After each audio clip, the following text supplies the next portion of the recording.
नमस्कार दोस्तों, स्वागत है आप सभी का हमारे डेली करंट अफेयर प्रोग्राम्स में, जहां पे हम करंट अफेयर के बेस पे कुछ एमसीक्यू सॉल्व कराते हैं। साथ ही में हम जो ऐसा कॉन्सेप्ट जो किसी वजह से आज के टाइम पे या फिर करंट के में किसी की वजह से न्यूज़ में होता है, उसका कॉन्सेप्ट को हम पढ़ते हैं। फिर उसके बाद हम map of the day Bharat के कॉन्टेक्स्ट में देखते हैं कि कोई ऐसा प्लेस, कोई ऐसा लोकेशन जो इंडिया में किसी वजह से न्यूज़ में है, उसको देखते हैं और उसके जो डिटेल्स है उसको भी देखते हैं कि इसमें क्या-क्या चीज़ें हैं। फिर वर्ल्ड में ऐसा ही सेम कि कोई वर्ल्ड में कोई ऐसा जगह, प्लेस जो न्यूज़ में हो, उसको भी देखते हैं, उसके लोकेशन को चेक करते हैं, उसके जो इन्फॉर्मेशंस हैं, डिटेल्स हैं, उसको देखते हैं। फिर लास्ट में आपके लिए कुछ क्वेश्चंस रख दिए जाते हैं जो जनरल अवेयरनेस के तौर पे है, वो आपके प्रैक्टिस के लिए है। तो आज डेली करंट अफेयर्स के क्विज में जो क्वेश्चन दिए हैं उसको देखते हैं। स्टार्ट हम यहीं से करते हैं। तो पहला क्वेश्चन है कि who represented India in signing the bilateral हज एग्रीमेंट 2026। देखिए, जितने भी क्वेश्चंस जो दिए गए हैं आपको रिसेंटली में करंट अफेयर के बेसिस पे है, मतलब अभी हाल फिलहाल में 3 से 4 दिन, 2 दिन पहले, 1 दिन पहले जो करंट अफेयर न्यूज़ में होता है, कुछ ऐसी घटनाएं जो न्यूज़ में होती है, उसी को डिस्कस हुए, उसी के बेसिस पे हम प्रॉपर एक क्वेश्चन एमसीक्यूज तैयार करते हैं, फिर इसको हम डिस्कस कर रहे हैं। तो ध्यान से देखिएगा। हालांकि आपने भी पढ़ा होगा इन सब चीज़ों को, तो हम एक प्रैक्टिस के तौर पर ये इसका हम आप लोगों के लिए क्वेश्चन के फॉर्म में भी ला देते हैं ताकि आप भी प्रैक्टिस कर सके, और साथ साथ में एक प्रॉपर जो डिटेल्ड में हम इसको पढ़ते हैं तो आपको करंट अफेयर का सारा जानकारी भी आपको मिल जाता है। तो पहला देखिए कि इन इनमें से कौन से ऐसे मिनिस्टर है जो बायलैटरल हज एग्रीमेंट 2026 में गए थे, उन्हें साइन किया था। तो इसका आंसर आप 5 सेकंड में एक बार गेस कीजिए। बहुत ही रिसेंटली 2-3 दिन पहले की ही बात है, तो आपको ऑब्वियसली पता ही होगा। तो इसका आंसर क्या है? किरण रिजिजू। यानी Kiran Rijiju ministry of minority affairs में है, यानी कि जो माइनॉरिटीज है उसके लेकर वेलफेयर को भी डिस्कस करते हैं, लुक आफ्टर करते हैं, तो उसके मिनिस्ट्री ऑफ माइनॉरिटी अफेयर्स में है। तो वो अभी हज एग्रीमेंट साइन किया है सऊदी अरेबिया से, क्योंकि ये हज के लिए जो माइनॉरिटीज में जो हमारे मुस्लिम्स हैं वो सऊदी अरेबिया ही जाते हैं।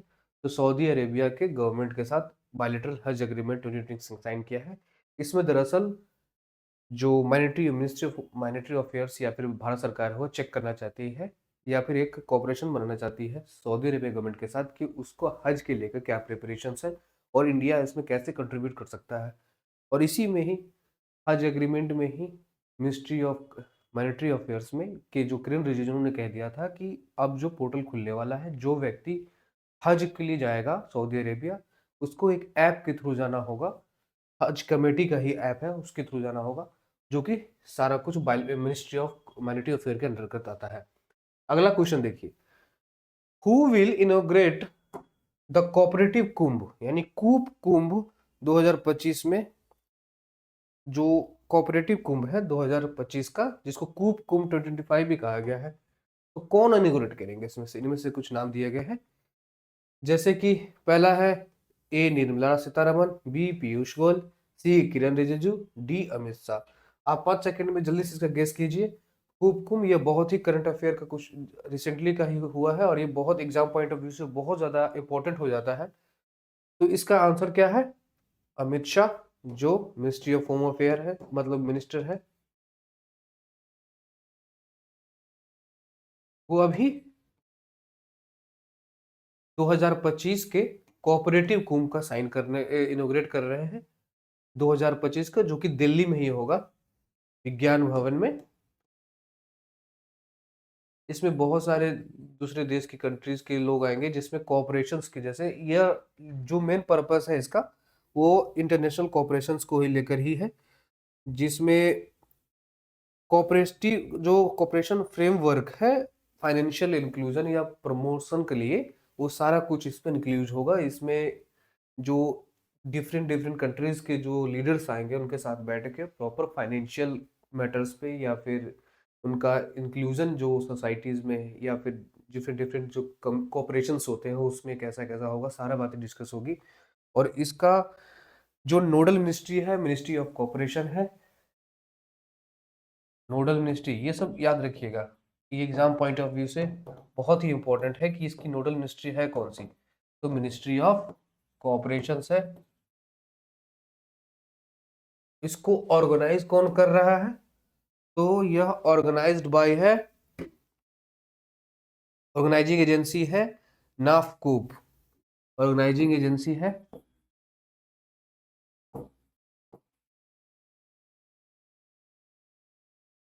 नाफकूब। ये है क्या? नाफकूब, एम नहीं है, बी, नाफकूब। ये है क्या? नाफकूब है national federation of urban cooperative banks and credit society. NAFCUB है national federation of urban cooperative banks and credit societies. और इसका थीम क्या है? इस बार का थीम है डिजिटलाइज्ड,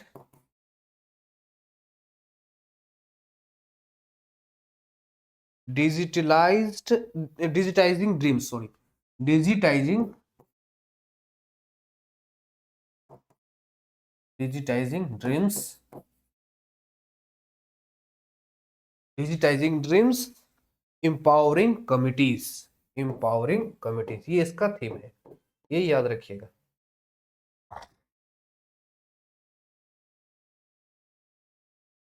ये इंपॉर्टेंट पॉइंट्स निकल के आते हैं जो कोऑपरेटिव कुंभ 2025 में है। इसकी ऑर्गेनाइजिंग एजेंसी कौन सी है? नाफकूब है। इस बार का थीम क्या है? Designing dreams, empowering committees. और इसमें हमने बताया क्या क्या चीजें। यह नई दिल्ली में होगा, प्रगति विज्ञान भवन में, जिसके कौन करेंगे? Amit Shah, ministry of home affair. अगला क्वेश्चन है कोप 30 will be hosted by which country in 2025? यानी कॉप 30 किस कंट्री में होस्ट किया जाएगा 2025 में? इसका आंसर आप मोस्टली बच्चे इसका देंगे कि आपको हमेशा याद होता है कॉप 28, 29, 30 कब होगा, कहाँ हुआ, नहीं हुआ, ये सब आपको याद होगा। तो इसका आंसर क्या होगा? ब्राजील। कॉप 29 कहाँ हुआ था? बाकू में, यानी अजरबैजान। और कॉप 30 कहाँ होगा? ब्राजील, एक जगह है बेलेम, ब्राजील में ही, वहां होगा, ब्राजील में। तो कॉप 30 कहाँ होगा नेक्स्ट टाइम, जो इस बार 2025 में होगा? हाल 10 नवंबर से स्टार्ट हो जाएगा ये, ब्राजील में।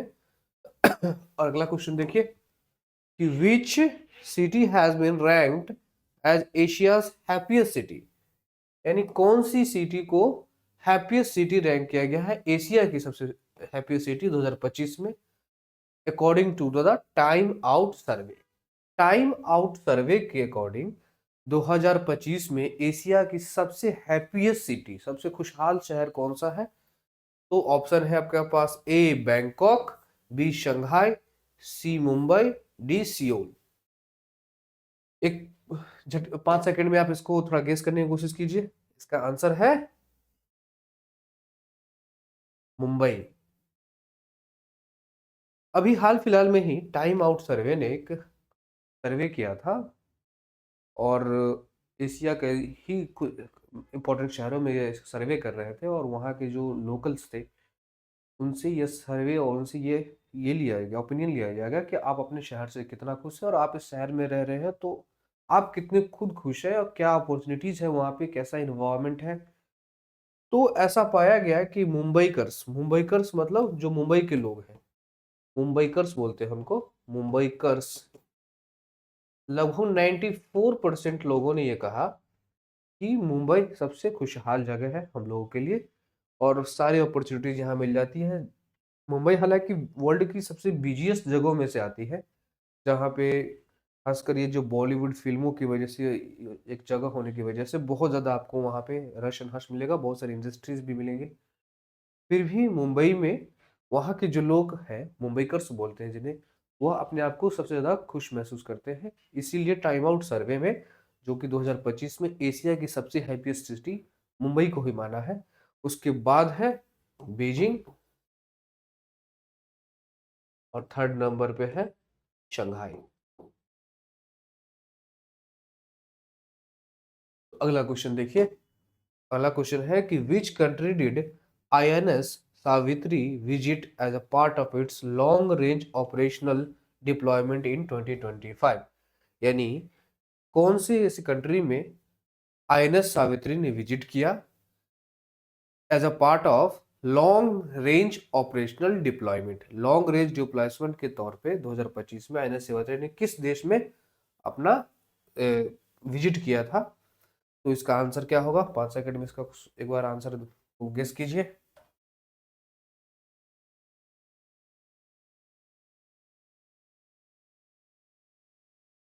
इसका आंसर क्या है? मॉरिशियस। यानी हाल ही में आईएनएस सावित्री ने लॉन्ग रेंज ऑपरेशनल डिप्लॉयमेंट के लिए 2025 में मॉरिशियस को विजिट किया था। अगला क्वेश्चन है, 6 क्वेश्चन देखिए। Which Indian naval ship participated in multilateral exercise Malabar? इनमें से कौन सी ऐसी नेवल शिप है जो मल्टीलेटरल एक्सरसाइज मालाबार 2025 में पार्टिसिपेट किया है? तो यह एग्जाम पॉइंट ऑफ व्यू से बहुत ही इंपॉर्टेंट क्वेश्चन है। जितने भी मिलिट्री एक्सरसाइजेज हो, या फिर बायलेटरल हो या फिर मल्टीलेटरल हो, यानी या तो दो देशों के बीच में, जिसमें भारत हालांकि जो सबसे कि भारत का उसमें योगदान होना चाहिए, तो एग्जाम पॉइंट ऑफ व्यू से बहुत ज़्यादा इंपॉर्टेंट है। बायलेटरल या फिर मल्टीलेटरल जिसमें भारत ने पार्टिसिपेट किया हो, वो बहुत ही इंपॉर्टेंट हो जाता है एग्जाम पॉइंट ऑफ व्यू से। तो इसका आंसर एक बार गेस कीजिए। INS Savitri, INS Kolkata, INS Sumedha और आईएनएस शाद्री में से कौन सा होगा?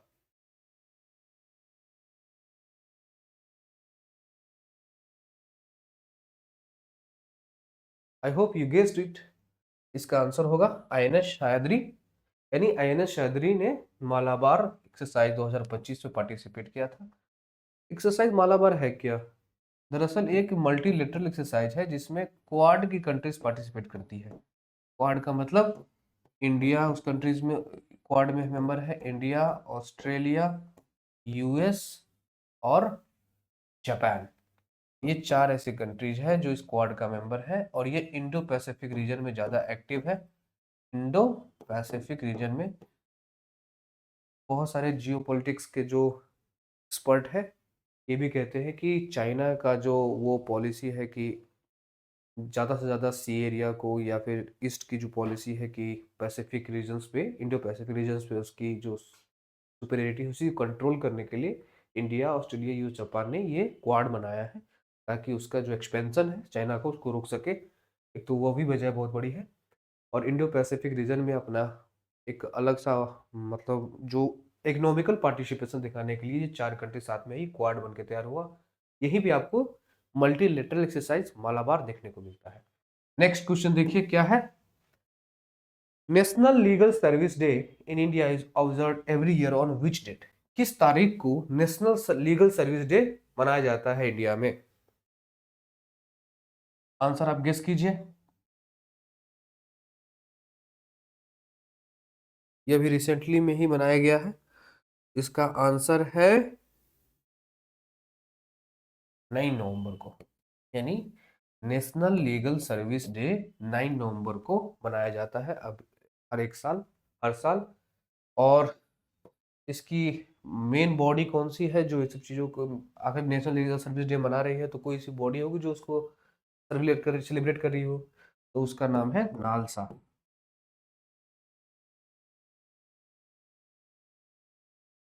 नेशनल लीगल सर्विस अथॉरिटी होती है, इन सब चीज़ों को देखती है। और नालसा का जो मेन चेयरमैन होते हैं वो सीजीआई होते हैं, चीफ जस्टिस।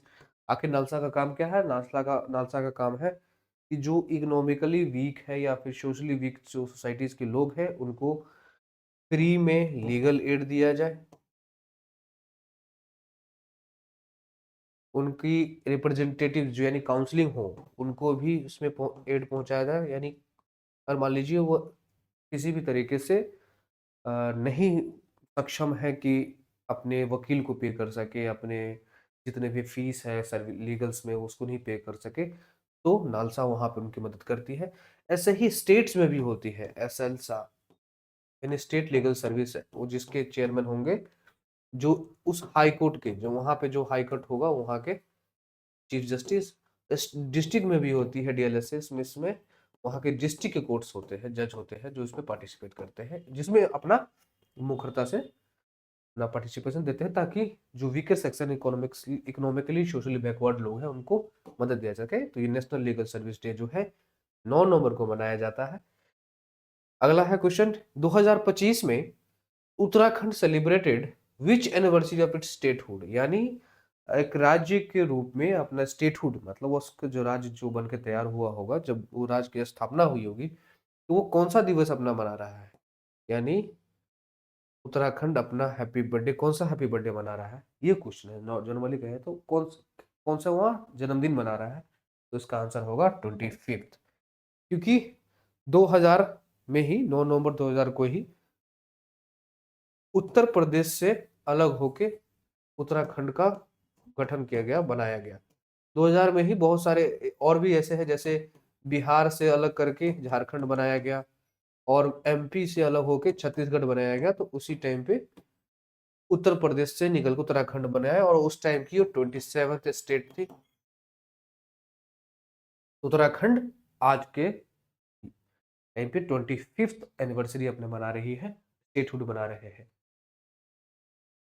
अगला क्वेश्चन देखिए, जिसमें है कि शीतल देवी recently became first Indian para athlete to be selected for which team, ये क्वेश्चन देखिए।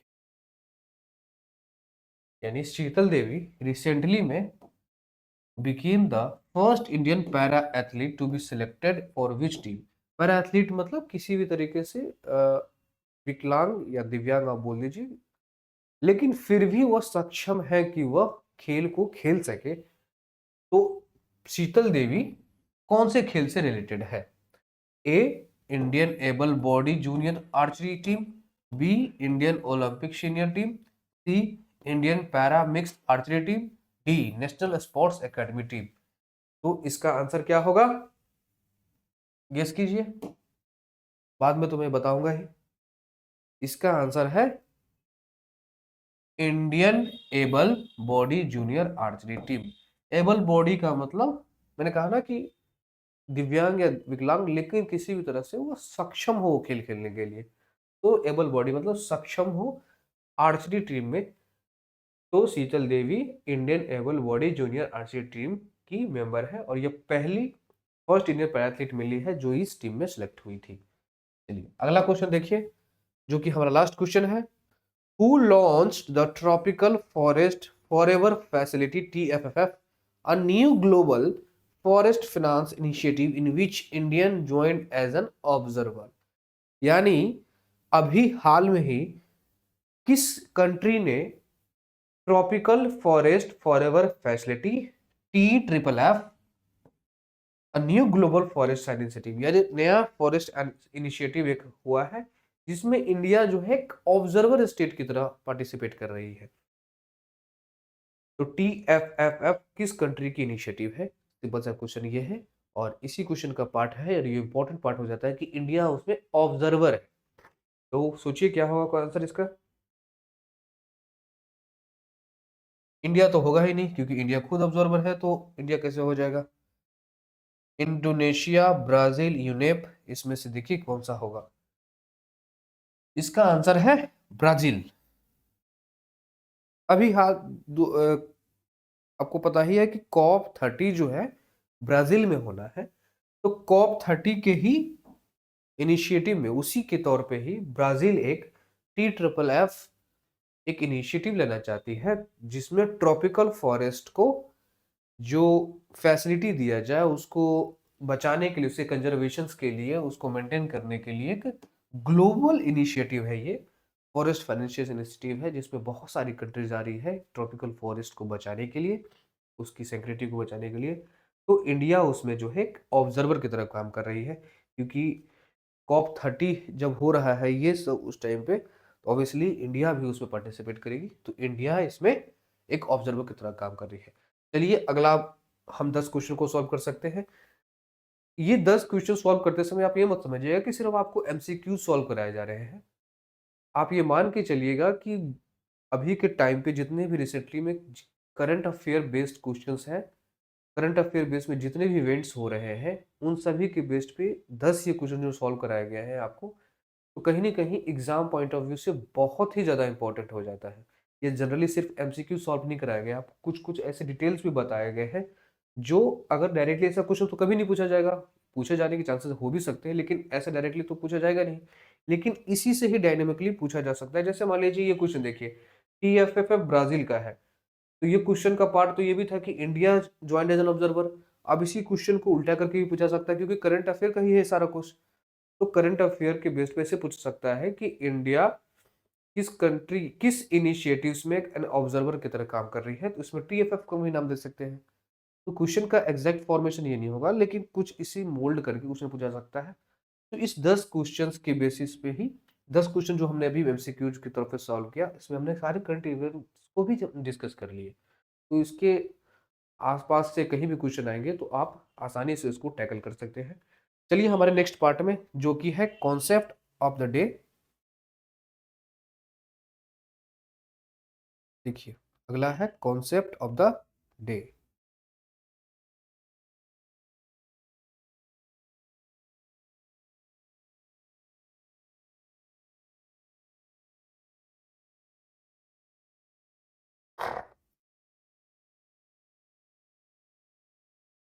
चलिए, कॉन्सेप्ट ऑफ द डे थोड़ा मिसिंग है इसमें पीडीएफ में, फिर भी मैं आज के बता दूं। कॉन्सेप्ट ऑफ द डे में आज का तो हमारा टॉपिक था वो लेप्रोप्सी पे था। जो टॉपिक ऑफ द डे था हमारा वो लेप्रोसी पे था। लेप्रोसी यानी आप हिंदी में इसको कोढ़ या कुष्ठ रोग से नाम से जानते हैं। हमारे पीडीएफ में जो ये प्रेजेंटेशन है उसमें से यह टॉपिक ऑफ द डे गायब हो चुका है, मतलब किसी कारण से रह गया होगा। कोई बात नहीं, फिर भी हम आपको topic of the day miss नहीं करने देंगे। लेप्रोप्सी कुष्ठ रोग से रिलेटेड था, कोढ़ रोग से रिलेटेड था। ये आप अपने गांव में या फिर जहां आप लोकेलिटी में रह रहे हो, तो यह जो शब्द है कुष्ठ और कुष्ठ जो बीमारी है, उसको बहुत ही हीन भावना से देखते होंगे लोग। आपके घर में भी बहुत सारे लोगों को आपने सुना होगा कि कहते होंगे कि उस व्यक्ति को कुष्ठ रोग है, उससे बहुत दूर रहो, ये रहो। और आपको खासकर जो ये आप देखेंगे कि भीख मांग देते समय या फिर कहीं रोड चौराहे पे बैठ के, कहीं पे भी चौक चौराहे पे, मंदिर के आगे, मस्जिद के आगे बैठे हुए आपको लोग मिलेंगे जो कुष्ठ रोग से ग्रसित होंगे और भीख मांग रहे हैं।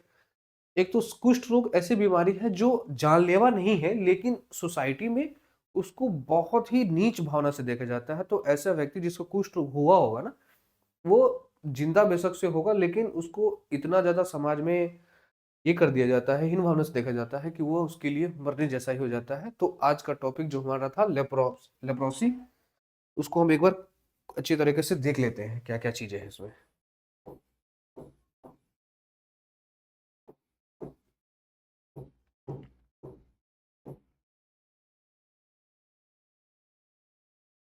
और ये लेप्रोसी हम पढ़ क्यों रहे हैं आज की डेट में? जो टॉपिक ऑफ द डे मैंने कहा कि टॉपिक ऑफ द डे हम पढ़ेंगे, तो ये ध्यान रख के हम पढ़ेंगे कि किसी कारण से यह न्यूज में रहा हो, वह टॉपिक न्यूज में रहा हो। तो लेप्रोसी आज इसीलिए न्यूज में है क्योंकि इंडिया ने अभी पाया गया कि 1981 से 1981 से और आज के टाइम पे 2025 में देखा जाए तो इंडिया ने लेप्रोप्सी को बहुत एडवांस लेवल तक इसको मतलब टैकल किया है। और इसमें हमने लगभग 99% रिड्यूस किया है इसको, 99% रिडक्शन किया है। यानी हमने लेप्रोप्सी को, बीमारी को टैकल करने के लिए जो जो इनिशिएटिव्स थे हमने बहुत अच्छी तरीके से निभाया है। और 1981 से 2025 की तरफ आए तो हम ये पाएंगे कि 99% हम उसका सॉल्यूशन निकाल चुके हैं। और उसकी जो गिनती है लगभग जो बीमारी की या फिर जो ऐसे लोग हैं, रोगी हैं, वह लगभग 99% लोग कम हो चुके हैं। तो ये इसी वजह से न्यूज में रही है 2025 में। और हम इसका देख ले, जो लेप्रोप्सी है उसको हांसेन डिजीज से भी नामते हैं। किस नाम से? हांसेन, हांसेन नाम से भी जानते हैं। तो आप किसी व्यक्ति को सुनेंगे कहीं कि हांसेन डिजीज भी है तो समझ लीजिएगा उसे लेप्रोसी है, या फिर कुष्ठ रोग या कुष्ठ जो कुड़ रोग हम जो बोलते हैं वही है। लेप्रोसी जो है कंटेंजियस उतना नहीं है, लेकिन यह फैलेगा कैसे? अगर मान लीजिए जो व्यक्ति पीड़ित है और वो बहुत लंबे अरसे से पीड़ित है, उसके नोज ड्रॉपलेट्स यानी वो छींकेगा या फिर किसी तरीके से जो वो पानी निकलता है उसकी वजह से किसी के पास चला जाए, तो वह उस व्यक्ति को हो सकता है, लेकिन उसके भी कुछ कुछ ये कंडीशंस हैं, जिसका इम्यून सिस्टम वीक होगा उसी को होने के चांसेस ज्यादा है। और ऐसा बच्चा, जो छोटे बच्चे हैं जिसको किसी तरीके से कोई बीमारी हुई होगी इससे पहले, उसको भी होने के चांसेस ज्यादा हो जाते हैं। तो चाइल्ड्स में भी आपको ज्यादा मिलेगा। कंटेजियस के हम टर्म में बात करेंगे, वो फैल सकता है, ठीक है। और खाना खाने से या फिर सेक्सुअल ट्रांसमिशन से ये बिल्कुल नहीं होगा। लेप्रोसी नॉर्मली होगा, हैंडशेक से भी नहीं होगा। कंटेजियस तभी होगा जब वो नोज ड्रॉपलेट से होगा। और ये हेरिडेटरी भी नहीं है, यानी किसी व्यक्ति को हुआ है तो ऐसा नहीं उसके बच्चे को भी होगा, तो ये हेरिडेटरी भी नहीं है। कुछ कुछ धारणाएं हैं कुष्ठ रोग को कोढ़ रोग के लिए, ये आपको समझना होगा कि इतनी भी, हालांकि बीमारी तो खराब है ही, लेकिन इतना ज्यादा इसको समाज में हीन भावना से देखा जाता है, उतनी भी खराब नहीं है। हालांकि थैंक गॉड हम इंडिया ने 99% तक इसको खत्म कर दिया है। कुछ ही आप बचे हुए हैं, वो भी इन फ्यूचर जल्दी ही खत्म हो जाएगा। तो लेप्रोसी डिजीज के बारे में ये सब कुछ जानकारियां हैं। और इसमें अगर हम इसको देखें कि ठीक कैसे हो सकता है, तो ये मल्टी ड्रग थेरेपी एमडीटी से इसको ठीक किया जा सकता है, क्यूरेबल है एमडीटी से। और इसमें जो रैम बहुत सारे एमबी लेप्रोसिस में, जैसे रिफामेसिन, डास्पोंजिन या क्लाफोजन, इसका जो है पीडीएफ आपको मिल जाएगा, जिसमें आप इसको बढ़िया तरह से लेप्रोसी के जो डिजीज के बारे में, जो कैसे डायग्नोसिस होगा, कैसे इसका ट्रीटमेंट होगा, सब कुछ हम बता देंगे। ये मोटी मोटी बातें हैं समझाने के लिए लेप्रोसी के बारे में। ये सब चीजें थी लेप्रोसी के रिलेटेड।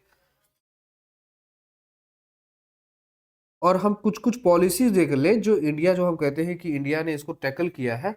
तो इसमें कुछ कुछ इनिशिएटिव्स और प्रोग्राम्स है जो है national leprosy eradication programme NLEP। तो इंडिया ने कुछ कुछ प्रोग्राम किए हैं जो उसको खत्म करने के लिए national leprosy eradication programme NLEP किया, एक प्रोग्राम लॉन्च किया था जिससे लोगों में अवेयरनेस पहुंचाया जा सके, लोगों को बताया जाए कुष्ठ रोग के बारे में। जनरली अब कुछ लोग को, हालांकि कुछ लोग अगर नहीं भी जानते होंगे तो आप इस तरह से पहचानिए कि सिम्टम्स क्या क्या है उस तरह के, जो सारे शरीर पे रेड रेड पैचेज हो जाएंगे, और जो हाथ या फिर ज्यादातर पैरों में ही होता है ये, तो वह डिफॉर्मिटीज आ जाएंगी उसमें। जो मान लीजिए ऐसे है तो वो ऐसे कैसे ही रह जाएगा बहुत दिनों तक। और यहाँ पे सारे लम्स भी आने लग जाएंगे, और उस पे मतलब ऐसे रेडिश रेडिश आ जाएगा, और आपके उसके से बहुत बार हो सकता है पस भी निकलेगा। ये सब होते हैं सिम्टम्स में उसके। और वो बहुत डिफॉर्मिटीज आ जाता है, जैसे पैर में है तो पैर सुन सा हो जाएगा, कुछ काम नहीं करेगा, पूरा उसका फंक्शनिंग रुक जाएगा। हाथ में भी ऐसे है तो ऐसे ही कैसे ही रह जाएगा। तो ये था कुछ रोग में ज्यादातर। तो ये था NLEP जो प्रोग्राम सरकार लॉन्च की हुई थी, जिसमें बहुत ज्यादा ये देखने को अफेक्शन देखने को मिलेगा, जिसमें MDT जो इसका जो ट्रीटमेंट है उसको फ्री में दिया जाता है। और ये ग्रेड 2 डिसेबिलिटीज को रिड्यूस करने के लिए होता है। और ग्लोबल इनिशिएटिव पे देखें तो WHO भी इसमें WHO ग्लोबल लेप्रोसी स्ट्रेटजी के नाम से चलाती है। ये था लेप्रोसी से रिलेटेड कुछ कुछ जानकारियां जो हमारे प्रेजेंटेशन में PDF में मिसिंग था, फिर भी हम आपको एक थोड़ा सा सब बता दिया है। आपको topic of the day miss नहीं होना चाहिए। लेप्रोसी और किस वजह से न्यूज में थे ये भी हमने आपको बता दिया। तो आज का है मैप ऑफ द डे में लखोवा एंड बुरशापाड़ी वाइल्ड लाइफ सेंचुरी। जो लास्ट वीडियो में हमने जो पढ़ा था रोमिल दंदुआ वेटलैंड कॉम्प्लेक्स में भी, उसी में ही हमने भी पढ़ा था कि लखोवा वाइल्ड लाइफ सेंचुरी भी है, जिसका एक पार्ट था ये रावमारी डंडोवा वेटलैंड। हुआ क्या है, जो लास्ट वीडियो में हमने देखा था कि रामडली डंडोरा वेटलैंड को प्रपोज किया है रामसर साइट के लिए टू प्रोटेक्ट यूनिक बायोडाइवर्सिटी, इसकी यूनिक डाइवर्सिटी को पकड़ने के लिए। और ये लकवा बोरचापोरी जो वाइल्ड लाइफ सेंचुरी है वहीं पे ही आसाम में ही है, जो कि काजीरंगा ओरांग और पवित्रा वाइल्ड लाइफ सेंचुरी के ठीक बीचों बीच में है। यह इकोलॉजिकल कॉरिडोर है माइग्रेशन के लिए, और यह इंपॉर्टेंट कंजर्वेशन ट्रायंगल बनाते हैं। ये तीनों काजीरंगा, ओरांग और पवित्रा ये ट्रायंगल बनाती है, और ये बायोडायवर्सिटी और माइग्रेटरी कनेक्टिविटी को इनहांस करने के लिए ज्यादा इंपॉर्टेंट है। ये जो सेंचुरीज है टोटल कलेक्टिवली कुछ इंपॉर्टेंट स्पीसीज को प्रोटेक्ट किया जा करने के लिए बहुत ही ज्यादा फेमस है, जैसे कि one horn rhinoceros, royal Bengal tiger और endangered waterfall species.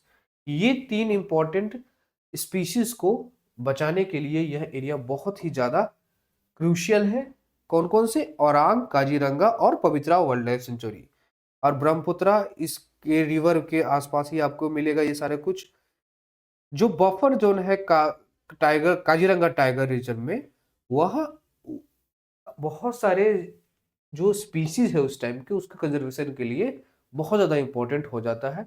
Kaziranga tiger zone का बफर जोन आपको पता ही होगा, किसी भी जो रिजर्व्स होते हैं या फिर नेशनल पार्क्स होते हैं उसकी, जैसे मान लीजिए ये एरिया है तो ये कुछ इस तरह से बटा हुआ था एरिया। जैसे ये एरिया है उसको बोलते हैं कोर जोन। क्या कहते हैं? Core zone. यहाँ पे क्या क्या होता है? यहाँ पे बहुत ही लिमिटेड ह्यूमन एक्टिविटीज मिलेंगी। कुछ भी आपको बहुत ही हाई सेंसिटिव एरिया होता है वहां पे। फिर उसके बाद होता है एक बफर जोन। बफर जोन यहाँ पे क्या होगा? कुछ ह्यूमन एक्टिविटीज अलाउड है, लेकिन उतना भी अलाउड नहीं है, बहुत ही लिमिटेड वे में अलाउड है, तो यह है बफर जोन। फिर लास्ट में आता है sensitive zone, sorry transition zone. Transition zone यहाँ पे ह्यूमन एक्टिविटीज अलाउड है, यानी नॉर्मल आपको जिस तरह का कोई अलग प्रोजेक्ट चलाने हो वो कर सकते हैं। इस एरियाज में बिल्कुल भी हंटिंग अलाउड नहीं है, माइनिंग किसी भी तरह का कोई प्रोजेक्ट नहीं हो सकता है, किसी कुछ भी मतलब अलग तरह से जो करना चाहे नहीं होगा। तो बफर जोन जो है काजीरंगा टाइगर रिजर्व में बहुत स्पीसी बचाने के लिए है। और ये जो रीजन है इंडेंजर्ड फौना को सपोर्ट करने के लिए, जैसे कि Indian one rhinoceros, royal Bengal tiger, Asiatic elephant और वाटर वेफेलो को बहुत ज्यादा सपोर्ट देता है। बर्ड हैबिटेट भी इंपॉर्टेंट है यहाँ पे, जैसे बंगाल फ्लोलिकन, ग्रेटर एजुगांट, लेसर एजुगांट और ब्लैक निकल्ड स्टॉक, और गैंगेटिक रिवर डॉल्फिन भी यहाँ पे ज्यादा देखने को मिलेगा आपको। नेशनल एक्वेटिक एनिमल भी है, thrives India in the adjoining Brahmaputra waters में। This ecosystem consist of wetlands, grasslands and riverine forest. जो ये हम पूरा पढ़ रहे हैं, जो ट्राइंगल्स है काजीरंगा, ओरांग, पवित्री और साथ में ही लखौवा और बुरचर्या वाइल्ड लाइफ सेंचुरी हम पढ़ते हैं, ये बहुत ही ज्यादा इंपॉर्टेंट हो जाता है, क्योंकि यह एक जो इकोसिस्टम का जो हम देख रहे हैं उसमें वेटलैंड भी आ रहा है, ग्रासलैंड को भी और रिवराइन को भी साथ में प्रोटेक्ट कर रहा है, और ये इसी वजह से बायोडाइवर्स जोन हो जाता है असम का। अगला है map of the day Bharat world के कॉन्टेक्स्ट में, जो कि है फिलाडेल्फी कॉरिडोर। गौर से देखिए, फिलाडेल्फी कॉरिडोर। फिलाडेल्फी कॉरिडोर जो है एक 14 किलोमीटर का ये है, मैप में देखिए, ये एक 14 किलोमीटर लंबा, 100 किलोमीटर 100 मीटर चौड़ा एक एरिया है, स्ट्रिप है, जो कि डिवाइड करता है गाजा स्ट्रिप और इजिप्ट से को। देखिए, और यहीं पे एक राफा क्रॉसिंग भी है। राफा क्रॉसिंग क्या है सब समझ में भी आएगा, वो देखिए वह क्या है।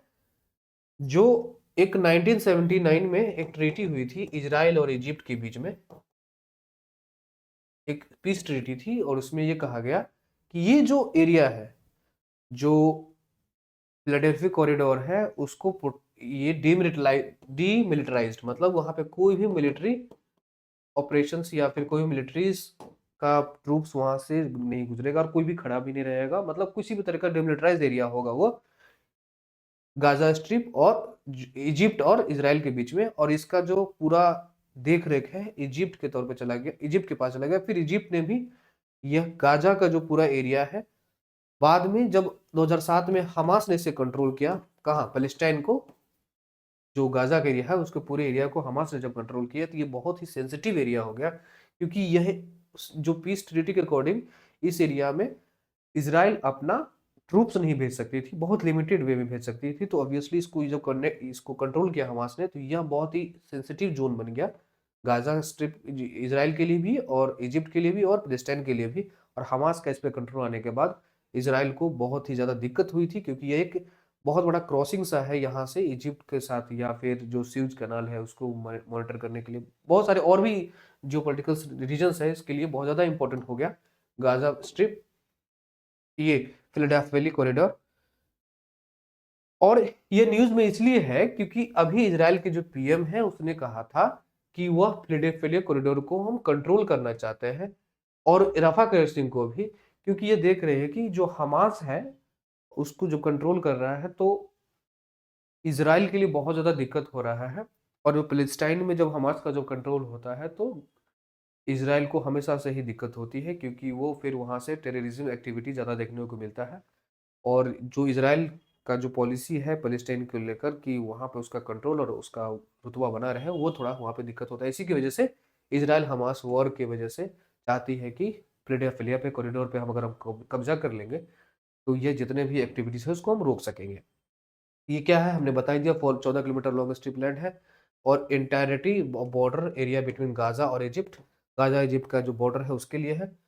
और रफा क्रॉसिंग भी इसमें आपको मिलेगा। और डेविड पीस ट्रीटी 1978 में हुआ, जिसमें कहा कि Egypt troops were allowed but know heavy armours, यानी इजिप्ट के ट्रूप्स अलाउड है और इजराइल का तो बिल्कुल भी अलाउड नहीं है। फिर 2005 में इजराइल ने वहां से अपना ट्रूप्स हटा लिया था गाजा पर से, फिर वहीं से डिमिलिटराइज कर दिया गया। फिर 2005 में जब ऐसा देखा गया कि इजिप्ट और पैलेस्टाइन अथॉरिटी जो है इसको मैनेजिंग कर रही थी, फिर बाद में हमास ने इसको कंट्रोल किया था 2007 में, यहीं से टेंशन इंक्रीज हो गया। और इसी वजह से जो आप इजराइल और हमास के युद्ध में देखते हैं, तो इजराइल हमेशा यह टेंशन में होता है कि कैसे भी करके इस फिलाडेल्फिया कॉरिडोर को हम कैप्चर में कर ले। तो ये था आज का map of the day world के कॉन्टेक्स्ट में। अब है नेक्स्ट पार्ट, जो कि यह आपके लिए है, आपको ये क्वेश्चन सॉल्व करने हैं। जो क्वेश्चंस आपको दिए गए आपको स्क्रीनशॉट लेके उसको आप सॉल्व कीजिएगा। पहला क्वेश्चन वही शीतल देवी जो हमने लास्ट में पढ़ा था, हमने कहा ना कि जनरल अवेयरनेस को जो क्वेश्चन होंगे करंट अफेयर बेस्ड से ही आएंगे, तो दोनों ही हो जा रहा है आपका, एक बार तो पढ़ भी ले रहे हैं फिर साथ में आपका रिवीजन भी हो जा रहा है, और नंबर ऑफ क्वेश्चंस भी बढ़ गए ज़्यादा अटेम्प्ट के लिए। तो एक बार इस सब क्वेश्चंस को सॉल्व कीजिएगा। मैं एक बार ऐसे आगे पीछे कर देता हूँ ताकि आप इसका स्क्रीनशॉट ले लें। First question, second, third, fourth, fifth, sixth, seventh right में देखिए, सिक्स के क्वेश्चंस को देखिए, राइट सेवेंथ राइट साइड में देखिए, एट्थ ये रहा टोटल 8 क्वेश्चन। आपको स्क्रीनशॉट ले लीजिएगा, उसको पॉज कर लीजिएगा, फिर स्क्रीनशॉट लीजिएगा। चलिए मिलते हैं अगले वीडियो में अगले दिन करंट अफेयर के साथ। Thank you very much.